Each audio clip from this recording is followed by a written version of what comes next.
Szállásokkal kapcsolatban, hogy mi a véleményed? Tehát ugye megfelelt az elvárásoknak, tehát középkategóriásként úgy rendben volt-e?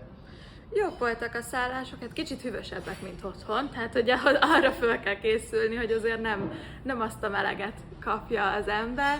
Hát olajtajtambóban volt egy kis pici skorpió a szobába, vagy a fürdőszobába a kád mellett.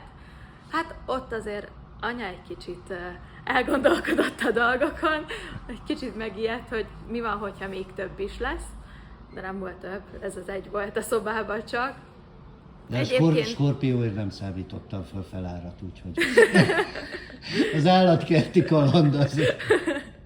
De egyébként tiszták voltak, rendezettek voltak, rendben volt, takarók jó vastagok, tehát hogy az tényleg mindegyike jó vastag volt, még a hideg ellenére is, tehát azért igen. Ami viszont nagyon furcsa, hogy itt minden szállodába úgy érkeztünk meg, hogy minden ablak nyitva volt.